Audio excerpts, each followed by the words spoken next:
Welcome. My name is Nick Vendegiesen and I'm Professor of Water Resources Management. To supply the world with sufficient water, we have some important tools. Last time we looked at reservoirs and now we will look at groundwater. When you run out of water, you may want to dig to see if you can find water underground. When you dig or drill deep enough, there's a very good chance you will find water. This water is groundwater. Groundwater flows through water-carrying geological layers or aquifers. The depth at which you find groundwater is called the water table depth.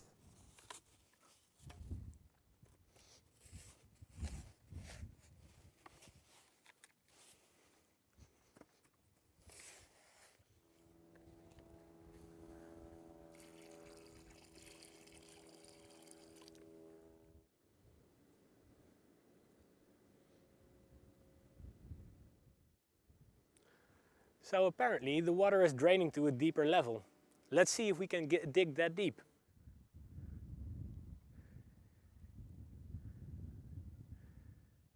So there it is. We have reached the groundwater table. People have known this for millennia and have dug wells accordingly.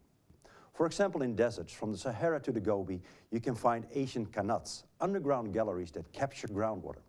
Near the city of Gonabad in Iran, a 2,700 years old qanat still provides water to a population of 40,000. Groundwater is a bit mysterious. Why does it not simply run away? Why does it not flow deeper into the ground or to the sea? Actually, it does indeed flow down, but it does so very slowly. Water in a river typically flows at a speed of about 1 meter per second.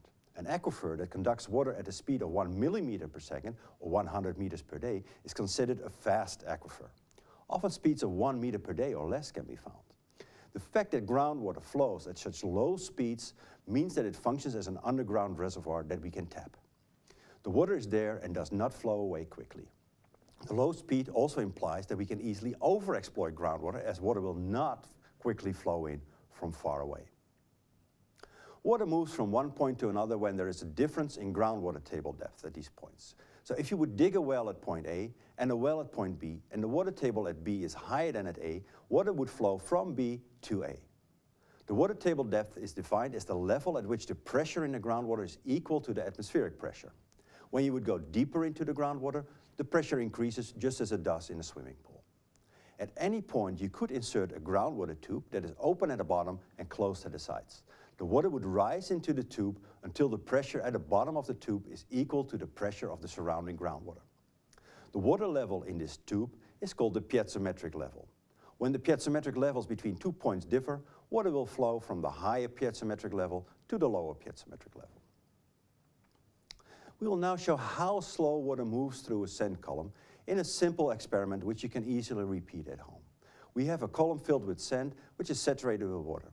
When we open this tube, water starts to flow through the sand into this beaker. The amount of water flowing through such a column can be calculated using Darcy's law, named after Henri Darcy, who described this movement in 1856 in his design of the drinking water system of Dijon, France.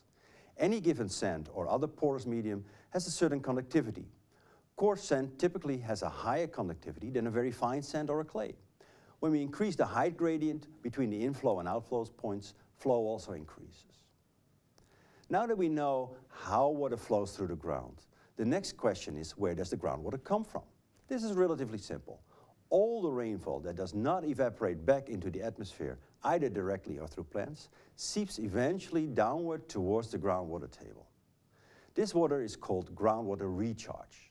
A lot of the groundwater we find infiltrated locally, but it can also infiltrate upstream and move downward through the aquifers. Sometimes water infiltrated a long time ago under a different climate, and this water is still available to be pumped up. A famous example is the aquifer complex of the Nubian sandstones under the eastern part of the Sahara, where water is pumped up that infiltrated 100,000 to 1 million years ago. Clearly, if the recharge into an aquifer is less than the water pumped from an aquifer, the groundwater table will fall. At some point, it will then become economically unfeasible to pump more water up because the pumping costs become too high. Exploration of an aquifer is never sustainable when extraction is less than recharge. Groundwater is being used around the world for drinking water, industrial process water, and especially agriculture. A famous example of agricultural groundwater use concerns the Ogallala aquifer, one of the largest aquifers in the world. The Ogallala underlies much of the high plains of the United States and runs from South Dakota in the north to Texas in the south, covering about 450,000 square kilometers. Groundwater pumping for agriculture started in the 1940s. Today, about 26 cubic kilometers per year is pumped from the Ogallala aquifer, about 30% more than the natural flow of the Colorado River. This is the equivalent of 55 millimeters per year over the complete aquifer. The high plains are relatively dry, so in most places, recharge is much less than the amount of water extracted. This picture shows the resulting drop in the water table in feet from 1980 until 1995. Clearly, in many parts, the level is dropping at alarming rates. In the south, in Texas, there is a rise, but this is due to the fact that the water table there had declined so much by 1980 that pumping had become uneconomical. A similar fate awaits several counties in Kansas in the coming decade. Other parts of the world, and especially parts of Asia, suffer even more than the United States from groundwater overexploitation. This map from a famous article by Wada et al. From Utrecht University shows global groundwater depletion. The Arabian Peninsula, Iran, the North China Plains, and especially the Indo-Gangetic Plain stand out. The Indo-Gangetic Plains run through Pakistan, India, and Bangladesh and are home to 600 million people. Groundwater extraction due to irrigation here is so large that it changes the gravitational field of the Earth in such a way that it can be measured from space by the GRACE satellite. This image from an article by Tiwari et al. Show a decline of about 40 millimeters per year over this huge area.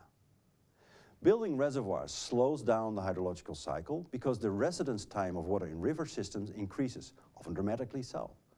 Present storage capacity of all reservoirs exceeded the total annual runoff through rivers in the world.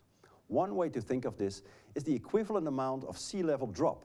Because water is stored in reservoir, it is not available in the oceans. Reservoirs have, therefore, had a lowering effect on global sea levels. In contrast, pumping of groundwater has an accelerating effect on the hydrological cycle because water flows through aquifers at a slow pace.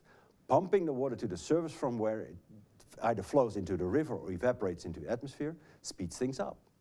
If aquifer depletion exceeds aquifer recharge, the amount of water stored in aquifer reduces. Mankind now pumps so much more water from aquifers than is recharged that this also has an effect on sea levels. As you can see in this graph, humanity's net effect through direct intervention in the hydrological cycle by building reservoirs and pumping groundwater is additional sea level rise. Of all fresh water on Earth, not captured in ice caps or glaciers, groundwater takes up about 98%, of which roughly 1/3 can be found in Antarctica.